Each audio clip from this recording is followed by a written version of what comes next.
I'm telling you, absolutely deranged.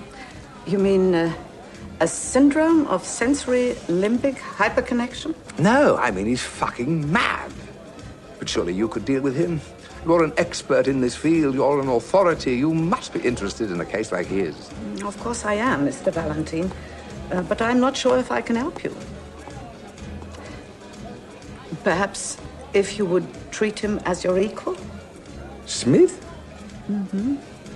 Let's dance like no one ever danced before. Just the two of us. No, not now. Smith?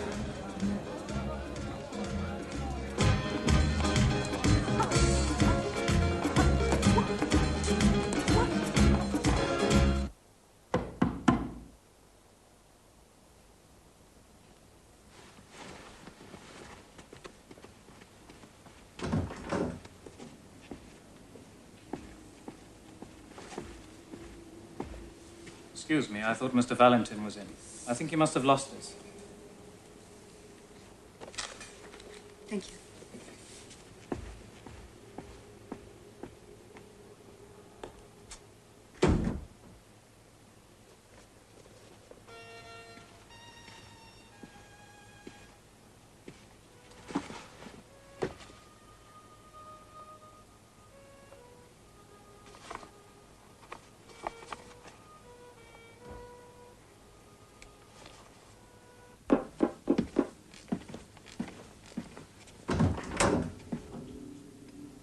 I was wondering if you care for a drop of something. Huh? It's good stuff. And on the house. Come in. Thank you. Nice room you have.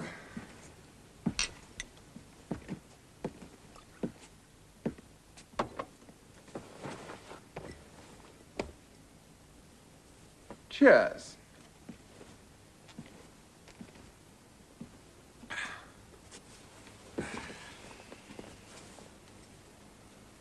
Pretty strange place we ended up in, Mr. Smith. Well, I imagine it's a lot stranger for you than it is for me. Oh?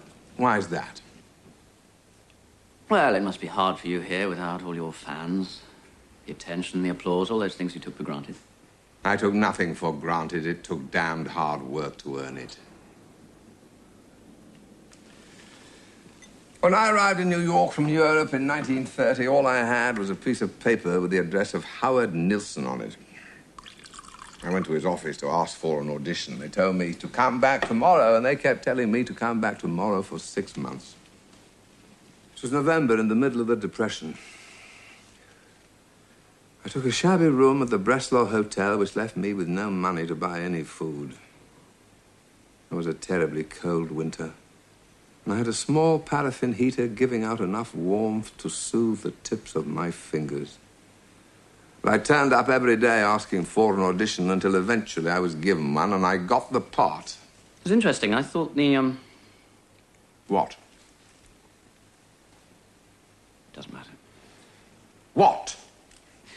Well, first of all, the Breslau Hotel was built with central heating. But that's beside the point because you arrived in New York in July, which was the hottest summer on record, and you got your first part 6 weeks later. So what's all this about a paraffin heater? Are you sure? How do you know all this?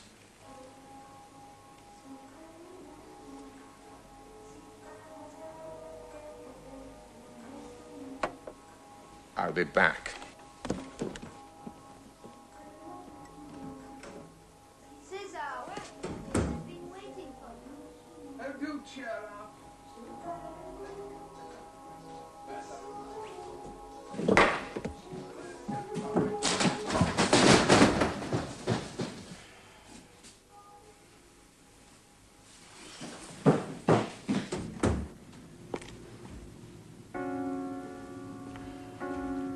Oh, Christ.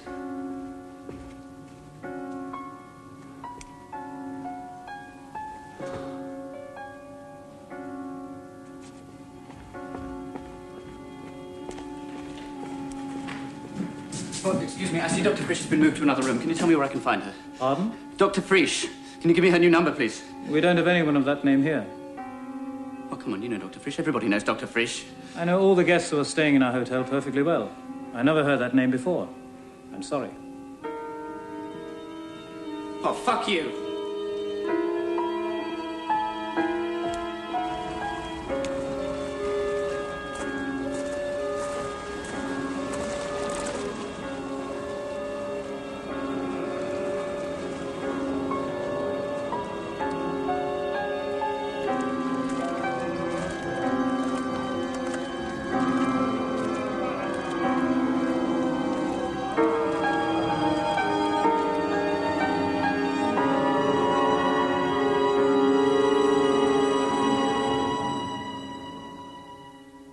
Our director wanted us actors to be more muscular, and so we went to a gym. I watched my chums lifting these bloody great heavy weights, and I thought, oh, God, that's not for me. Can't you ever stop talking about yourself?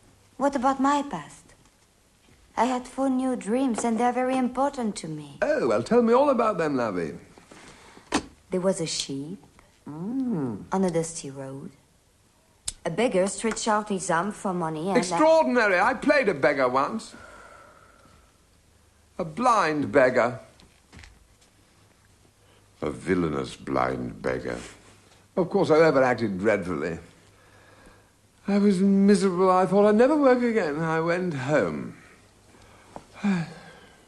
It was the middle of the Depression and a bitterly cold day. I had a small paraffin heater giving off enough warmth to soothe the tips of my fingers. And suddenly the telephone rang. It was Howard Nilsson. Descend from heaven, boy, and join us. What's your address? I thought, oh, God, I can't tell him I'm living in this dump. It was a frightful place called... The Breslau Hotel. How do you know? Who told you? No one. I read it. It's all in here. Where'd you get this? A waiter brought it to your room. Norman Elliot Trigorin.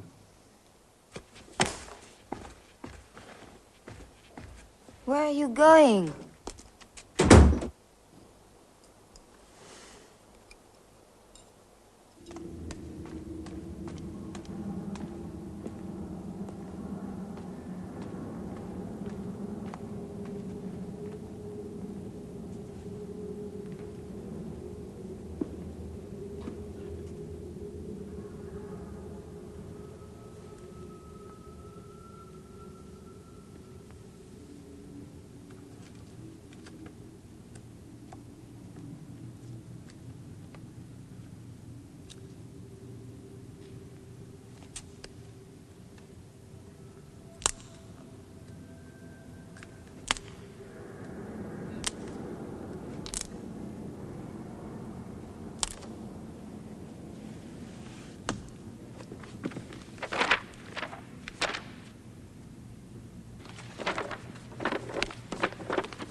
Brian Smith, also known as Norman Elliot Trigorin.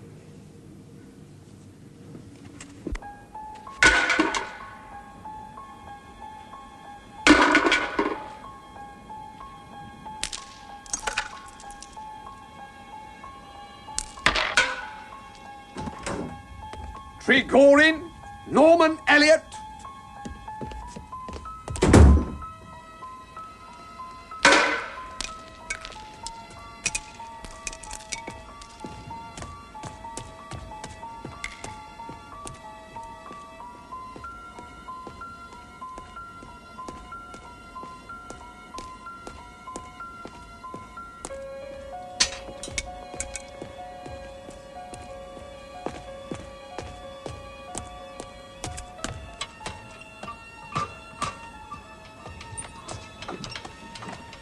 Norman Elliot Trigorin. As pen names go, that's a Zulu. All right, Norman Elliot Trigorin, I did use some parts of your manuscript. Some parts? As a basis for my book. It would have been more courteous of me to have mentioned your name in the introduction. No, you stole my manuscript, all of it. And what's more, you ruined it with your amateur scribbling and your pathetic lies. Is that a reason for killing someone? I'm a reasonable man. I believe in conversation. You might have talked to me. Talk, all right. Who else have you talked to besides Bianca? I haven't talked to Bianca. Then what on earth is he doing with the book? Oh, you must feel immensely important babbling about this to everybody. Well, that's not a bad idea. Perhaps I'll go and write an epilogue.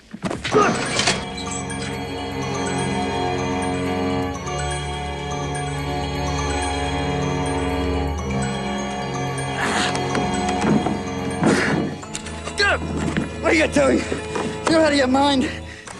Mr. Tagorin, swear that you won't tell anybody. Never. You're trying to kill me? I'm dead already, remember? Maybe, but the fall could still be quite painful, don't you think? You think anyone would care if I told them anyway? They don't give a damn. They don't give a flying fuck about Caesar, Valentin, or anyone else. You bloody well know that. Yeah. Valentin, you know what I like particularly about your Antony and Julius Caesar? What? The way you... Yes? I'm falling. Wait!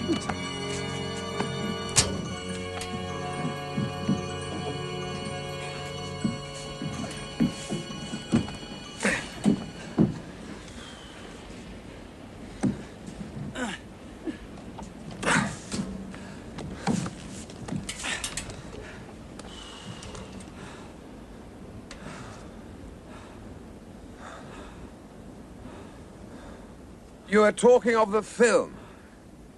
What? Julius Caesar. Julius Caesar. You know, I think that's the only film with you I've never seen. As I told Dr. Frisch, you really are a twisted little bastard. Frisch is gone. What? Seems they've never had anybody registered under that name. I see. Charming little spot.